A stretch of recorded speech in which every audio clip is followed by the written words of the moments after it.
श्री शिवाय नमस्तुभीयम।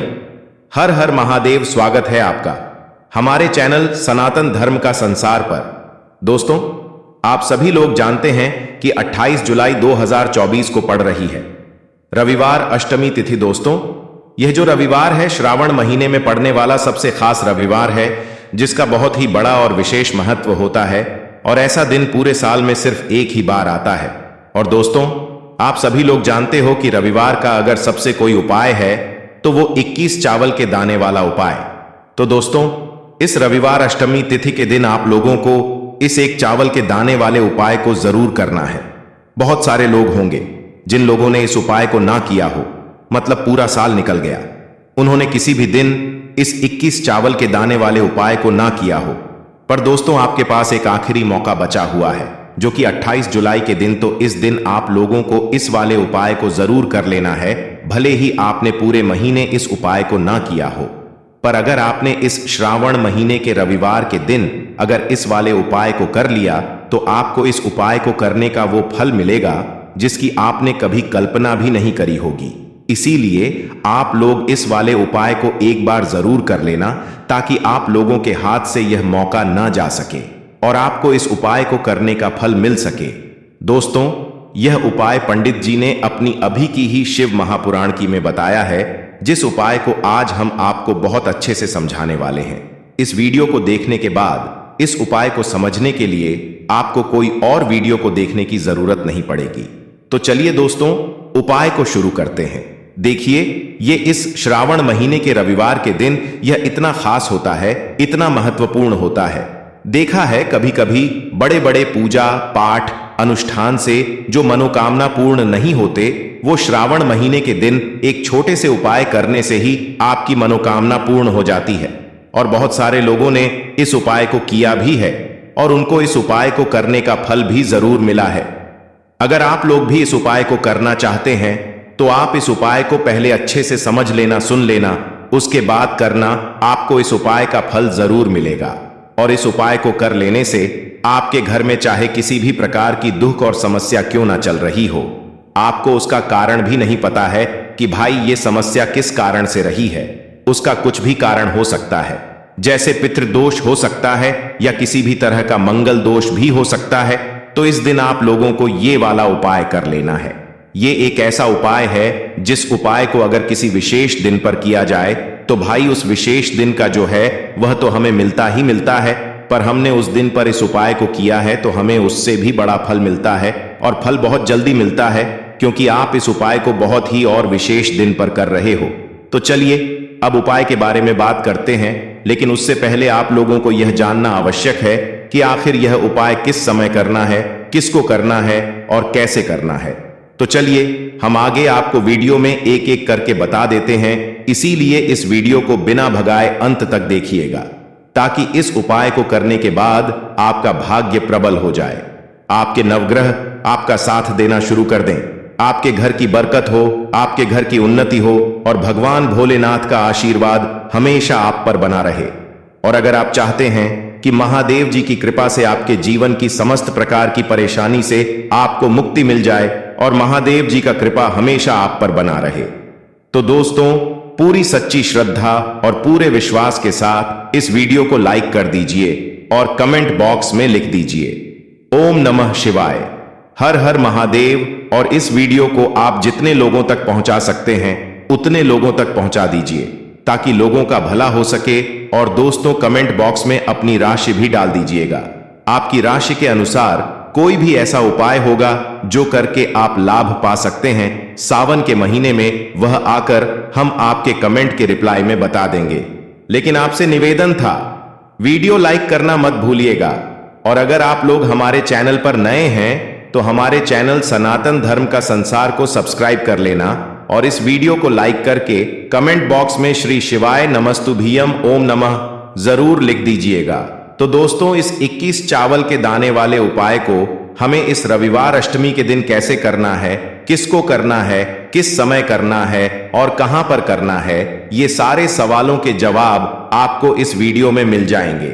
और जो ये वीडियो देखिएगा भाई, उसको 21 चावल के दाने वाला उपाय जरूर करना चाहिए। क्योंकि इस दिन 21 चावल के दाने का भी बहुत ही बड़ा और विशेष महत्व होता है। और जब बात आ जाए 21 चावल के दाने की, तो ये सोने पे सुहागा वाली बात हो जाती है और ये बहुत ही बड़ा उपाय हो जाता है इस रविवार अष्टमी का। तो अब दोस्तों, इस 21 चावल के दाने वाले उपाय को आखिर करना किसको है, सबसे पहले हम लोग वो बात जान लेते हैं। तो देखो, घर की जो बड़ी माताएं बहनें होती हैं, उन माताओं बहनों में से कोई भी एक बड़ी माता बहन इस वाले उपाय को कर सकती है। और दोस्तों, अगर आप चाहें तो अपने घर में से सभी सदस्यों को भी इस उपाय को करवा सकते हैं। अगर किसी व्यक्ति की खुद की कोई मनोकामना है, खुद की कोई दुख और है जो कि वह अपने लिए ही करना चाहता है इस वाले उपाय को, तो वह खुद अपने लिए भी कर सकता है। बाकी अगर कोई घर में से ऐसा है जो कि अपने पूरे घर परिवार की सुख और शांति के लिए यह वाला उपाय करना चाहता है, तो भाई वह भी कर सकता है, उसमें भी कोई दिक्कत वाली बात नहीं है। कहने का मतलब यह है कि इस उपाय को हर एक सदस्य भी कर सकता है और पूरे घर परिवार के सदस्य के लिए घर की बड़ी माता बहनों में से कोई एक माता बहन भी कर सकती है। माताएं बहनें अगर घर में उपस्थित ना हो या वो यह वाला उपाय ना कर पा रही हो, तो फिर घर का कोई बड़ा सदस्य भी इस 21 चावल के दाने वाले उपाय को कर सकता है, चाहे फिर वह पुरुष ही क्यों ना हो, उसमें कोई भी दिक्कत वाली बात नहीं है। अब दोस्तों, इस 21 चावल के दाने वाले उपाय को हमें करना कहां पर है? हमें इसे शिव जी के मंदिर में जाकर करना है। बहुत सारे लोग प्रश्न करते हैं, हर एक करते समय क्या हम इस उपाय को घर पर कर सकते हैं? तो इस वाले उपाय को आप घर पर नहीं कर सकते हो। इस वाले उपाय को करने के लिए आपको शिव जी के मंदिर ही जाना पड़ेगा। उसके बाद में दोस्तों, जो अगला प्रश्न निकल कर आता है वो यह आता है इस उपाय को लेकर कि आखिर इस उपाय को हमें किस समय करना है, सुबह के समय करना है कि शाम के समय करना है? तो देखो, इस वाले उपाय को आप लोग सुबह के समय भी कर सकते हो और शाम के समय प्रदोष काल में भी कर सकते हो। अब अगर आप पूछो कि भाई सबसे उत्तम समय कौन सा रहेगा इस 21 चावल के दाने वाले उपाय को करने का, तो हम आपसे बस यही कहेंगे कि इस उपाय को आप सुबह के समय करेंगे तो ज्यादा बेहतर होगा। बाकी अगर प्रदोष काल शाम के समय भी करेंगे तो भी अच्छा होगा, उसमें कोई भी दिक्कत वाली बात नहीं है। देखो, ये 21 चावल वाला उपाय वीडियो के लास्ट में बताया है, वो उपाय आप जरूर करें। देखो, इस उपाय को आप सुबह से लेकर शाम तक कर सकते हैं। तो चलिए बरसते हैं उपाय की ओर। देखिए, इसके लिए आपको क्या करना है, एक काली मिर्च लेनी है। देखो, ध्यान से समझना, काली मिर्च लेनी है और ध्यान देना है कि काली मिर्च कहीं से भी खंडित नहीं होनी चाहिए। फिर इसके बाद आपको लेना है एक गोल बाती का दीपक। देखिए, दीपक आप चाहे तो माटी का ले ले, और यदि आपके पास माटी का दीपक नहीं है तो आप यह दीपक शुद्ध आटा लगा करके एक दीपक बना सकते हैं। बस आपको ध्यान देना है कि उस आटे में आपको नमक या हल्दी का प्रयोग नहीं करना है, ठीक है? तो आप एक बढ़िया सा दीपक बना लें और उस दीपक में गोल बाती लगा करके उस दीपक में आपको घी भरना है। देखो, गाय शुद्ध घी आपको उस दीपक में भरना है। अब क्या करना है, आपको इन दोनों चीजों को लेकर चले जाना है बेलपत्र के पेड़ के पास। देखिए, गुरुजी ने अपनी अभी की शिव महापुराण कथा में भी बताया था, जो भी व्यक्ति प्रदोष काल में जो भी एक दीपक प्रज्वलित कर देता है, उसके घर पर धन की कमी नहीं हो सकती। देखो, यदि आपके घर के आसपास कहीं बेलपत्र का पेड़ नहीं है या घर से काफी दूर पड़ता है और आप जा नहीं सकते, तो आगे हम ये भी बताएंगे कि कैसे इस उपाय को करना है। अगर बेलपत्र वृक्ष ना हो तो देखो, अब आपको प्रदोष काल में चीजों को लेकर चले जाए बेलपत्र के पेड़ के पास में। अब क्या करना है, सबसे पहले आपको उत्तर दिशा की ओर मुंह करके आपको खड़े हो जाना है और जो आप दीपक लेकर गए हैं उससे आपको बेलपत्र की जड़ में प्रज्वलित करना है। दीपक प्रज्वलित करने के बाद आपको एक काली मिर्च अपनी हथेली पर रखना है और बेलपत्र के पेड़ का आपको 5 बार परिक्रमा लगा लेना है। और यदि आप परिक्रमा बेलपत्र के पेड़ का नहीं लगा सकते तो आपको दीपक को चारों ओर कुछ इस तरह से दक्षिणावर्त, यानी कि घड़ी जिस दिशा में चलती है, 5 बार घुमा देना है, मतलब आरती करना है।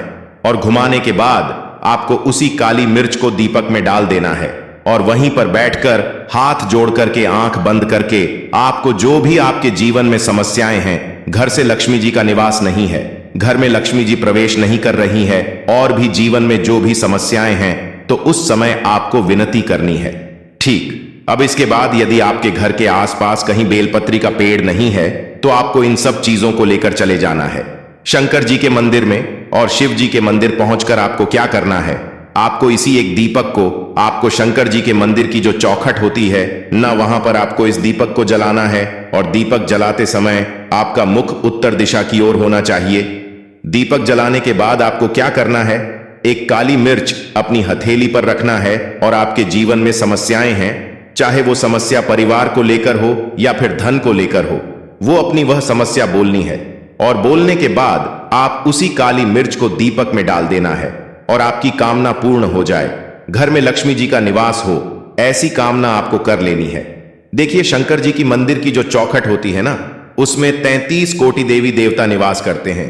यदि आप वहां पर दीपक जलाते हैं तो इससे भगवान शिव तो प्रसन्न होते ही हैं, साथ ही आपको कोटि देवी देवताओं का आशीर्वाद प्राप्त होता है। और वह सभी प्रसन्न होते हैं जिनकी आशीर्वाद से आपकी कामना 100% पूरी होती है। तो आप ये उपाय जरूर करिएगा। आप बहुत ही छोटा सा उपाय है, करके देखिएगा। देखिए, अब हम जान लेते हैं गुरुजी द्वारा बताए गए दूसरे उपाय के बारे में। इस उपाय के लिए आपको मात्र 2 लौंग लेनी होगी, यानी कि आपको लौंग का जोड़ा लेना है। 2 फूल वाली आपको लौंग लेनी है। लौंग का जोड़ा कहीं से भी खंडित नहीं होना चाहिए, इस बात का ध्यान रखिए। इसी के साथ में आपको लेना होगा लाल चंदन का पाउडर। देखिए, यदि आपके पास लाल चंदन की लकड़ी है तो उसे घिसकर भी आप चंदन के रूप में प्रयोग कर सकते हैं। यदि पाउडर है तो उसका भी आप अपने उपाय के लिए प्रयोग कर सकते हैं। देखिए, चंदन जो है वो तेज का प्रतीक माना गया है और साथ ही साथ जीवन के अंधकार को दूर करने का प्रतीक माना गया है। कि साथ में आपको मात्र एक तांबे के पात्र के अंदर शुद्ध जल लेना होगा अपने घर से। अब दोस्तों, ये तीनों सामग्री लेकर के सीधे आपको पहुंच जाना होगा भगवान शिव के मंदिर में। देखिए, इसी के साथ में आपको एक गोल बाती का दीपक भी लेना होगा। दीपक आप मिट्टी का भी ले सकते हैं, शुद्ध घाटा मढ़कर उसका भी तैयार कर सकते हैं। और दीपक में आपको शुद्ध घी का प्रयोग करना है। लेकिन जैसे ही आप इन सामग्रियों को मंदिर में लेकर के पहुंचेंगे, मंदिर में जैसे ही आप चौखट के वहां पर पहुंचेंगे तो मंदिर की चौखट के सीधे तरफ आप जो अपने साथ एक गोल बाती का दीपक लेकर के आए हैं, उसे आपको सबसे पहले तो प्रज्वलित कर देना है। यानी कि जैसे ही आप मंदिर की चौखट के वहां पर प्रवेश करते हैं तो उसके सीधे तरफ आपको ये गोल बाती का दीपक प्रज्वलित कर देना है। अब देखिए, जैसे ही आप यह दीपक प्रज्वलित करेंगे तो आपकी जो भी मनोकामना है उससे आपको बोल देना है। आप इस दीपक इस प्रकार से प्रज्वलित करने के बाद इन सभी सामग्रियों को आपको शिवलिंग के पास में लेकर पहुंच जाना है। अब देखिए दोस्तों, आपके पास जो एक तांबे के पात्र के अंदर शुद्ध जल है, उसमें से आपको केवल आधा लोटा जल ही भगवान शिव के शिवलिंग पर अर्पित करना है। आधा लोटा जल आपको उसी पत्र के अंदर बचा लेना है। अब दोस्तों, आपके पास जो 2 लौंग है, यानी कि लोक का जोड़ा है, उससे आपको अपना नाम और अपने गोत्र को बोलते हुए आपकी जो भी चल रही है, आपके जीवन में जो भी परेशानी उत्पन्न हो रही है, उन्हें आपको बोल देना है। और ये जो लौंग का जोड़ा है, इसे आपको भगवान शिव के शिवलिंग पर अर्पित कर देना है। जैसे आप ये 2 लौंग शिवलिंग पर चढ़ाएंगे तो अपना हाथ जो है वहां पर आपको रखना है और महादेव से आपको प्रार्थना करनी है कि मेरे जीवन की ये जो परेशानियां हैं ये सभी दूर हो जाएं। यानी कि आपके जीवन में धन की संबंधित परेशानी चल है, कर्ज की समस्या चल रही है, बच्चों का पढ़ाई लिखाई में मन नहीं लग पा रहा है, घर के जो आर्थिक संकट है वह सभी दूर हो, व्यापार आपका ढंग से नहीं चल पा रहा है, घर में रोग की स्थिति बनी हुई है, यानी कि जिस भी प्रकार की आपकी समस्याएं हैं उसे आपको महादेव से बोल देना है और महादेव से इन सभी समस्याओं को दूर करने के लिए आपको प्रार्थना कर लेनी है। अब देखिए दोस्तों, आपने जो 2 लौंग शिवलिंग पर समर्पित की थी उसे आपको वहां से उठा लेना है और इन दोनों लौंग को आपको शिवलिंग से उठाकर सीधे उससे जल के पात्र के अंदर डाल देना है। यानी कि अपने आधा लोटा जल और बचाया हुआ था उसी के अंदर आपको ये 2 लौंग डाल देनी है। और साथ में आप जो लाल चंदन लेकर के आए थे उस लाल चंदन को भी आपको उसी पात्र के अंदर डाल देना है। यानी कि आधा लोटा जल और बचा हुआ है तो उसी आधे लोटे जल के अंदर आपको ये लाल चंदन भी डाल देना है। अब देखिए, इस आधे लोटे जल में है जिसमें आपने 2 लौंग डाली है, लाल चंदन डाला है, उसे सीधे लेकर के आपको पहुंचना है बेलपत्र के वृक्ष के वहां पर। देखिए, बेलपत्र का वृक्ष यदि आपके घर पर है तो वहां पर आपको आ जाना है। आपके घर के आसपास कहीं भी है तो वहां पर आपको पहुंच जाना है। और उसके बाद आपका जो मुख है वह उत्तर दिशा की ओर होना चाहिए। और उसके बाद आपको अपना नाम और अपनी गोत्र को बोलना है और पुनः अपने जो भी परेशानियां शिवलिंग के पास में बोली थी उन्हें आपको वापस से बेलपत्र के पर भी बोल देनी है। और ये जो आधा लोटा जल और है, इससे आपको पूरा बेलपत्र के वृक्ष की जड़ में श्री इस मंत्र का जाप करते हुए समर्पित कर देना है। तो बस इतना सा उपाय आपको करना है। जो भी आपकी परेशानी है, समस्या है, उससे महादेव निश्चित ही दूर करेंगे। अब दोस्तों, हम जान लेते हैं तीसरे चमत्कारी और विशेष उपाय के बारे में। देखिए, ये उपाय बहुत ही चमत्कारी है क्योंकि इससे आपके जिम्मे तेज की वृद्धि होगी, यानी कि जीवन से जितना भी अंधकार ही वो सभी दूर होगा। तो इस उपाय के लिए आपको मात्र एक गुड़ का टुकड़ा लेना है। गुड़ का टुकड़ा आपके जीवन में तेज की वृद्धि करता है और साथ ही साथ आपके जीवन से जो अंधकार है उसे दूर करता है। इसी के साथ मैं आपको 21 चावल दाना यानी कि 21 अक्षत का दाना लेना है। ये 21 चावल का दाना आपके जीवन में सुख शांति को लेकर आता है। आपके जीवन में धन की जितनी भी परेशानियां हैं उन्हें समाप्त करता है। इसी के साथ मैं आपको मात्र एक हरा मूंग लेना है। हरा मूंग जो है वह बुध ग्रह को प्रसन्न करता है। देखिए, हरे मूंग का उपाय करने से बुध ग्रह मजबूत होता है और बुध ग्रह के मजबूत होने से बुद्धि, ज्ञान और विवेक की प्राप्ति होती है। तो ये तीनों ही सामग्री आपको एक एक लेनी है, यानी कि एक गुड़ का टुकड़ा, एक चावल का दाना, हरा मूंग आपको लेना है। देखिए, हरा मूंग का दाना और चावल का जो दाना है वो आपको साबुत लेना है, खंडित नहीं होना चाहिए। और इसी के साथ में आपको मात्र एक तांबे के पात्र के अंदर अपने घर से शुद्ध जल ले लेना है। देखिए, अब इन सभी सामग्रियों को लेकर के सीधे आपको पहुंच जाना है भगवान शिव के मंदिर में। आप ये उपाय सुबह से लेकर के शाम तक किसी भी समय कर सकते हैं, लेकिन रविवार के दिन ही आपको को करना है। तो सबसे पहले तो ये जो एक गुड़ का टुकड़ा है, एक चावल का दाना है और एक हरा मूंग का दाना है, उन तीनों को आपको उस जल के पात्र के अंदर डाल देना है। लेकिन यह जो उपाय है आपके जीवन की सारी परेशानियों को दूर करने के लिए होता है, लेकिन विशेष मनोकामना तीनों सामग्रियों से ही आपकी परिपूर्ण हो जाती है। देखिए, यदि आपके जीवन तेज होगा तो सभी आपसे वार्तालाप करेंगे, सभी आपसे बात करेंगे, का जो मान सम्मान है वह बढ़ता है। और 21 चावल का जो दाना है वह धन में वृद्धि करता है, मन की शांति के लिए होता है। और हरा मूंग जो है वो बुद्धि, ज्ञान और विवेक की प्राप्ति के लिए होता है। अब देखिए, यह जो एक पात्र है इससे आपको भगवान शिव के शिवलिंग पर धीरे धीरे अर्पित कर देना है। श्री शिवाय नमस्तुभ्यम इस मंत्र का जाप करते हुए, और तुम रुकेश्वर महादेव का मन में स्मरण करते हुए। लेकिन तुम रुकेश्वर महादेव का स्मरण करने से जो उपाय है और अधिक प्रभावशाली हो जाता है, तो तुम रुकेश्वर महादेव का स्मरण करते हुए यह उपाय करने से आपके जीवन में जो भी अशांति है वह सभी दूर हो जाएगी। तो इस प्रकार से आपको यह सुंदर सा उपाय कर लेना है। इसके बाद बात करते हैं तीसरे उपाय की। देखो, ये उपाय बहुत ही अचूक उपाय है जो आपको करना है। देखो, इस उपाय के लिए आपको 2 दीपक लेने हैं। देखो, दोनों दीपक आपको मिट्टी के दीपक लेने हैं। उसके बाद आपको दीपक को प्रज्वलित करने के लिए आपको लंबी बाती लेनी है और ये दीपक घी और सरसों के तेल से दीपक प्रज्वलित करने हैं। ये सब लेने के बाद आपको लेना है एक कटोरी में कच्चा दूध थोड़ा सा लेना है। उसके बाद आपको लेना है एक लोटा जल। देखो, गुरुजी ने इस उपाय के लिए बताया है कि ये उपाय आपको प्रदोष काल में करना है।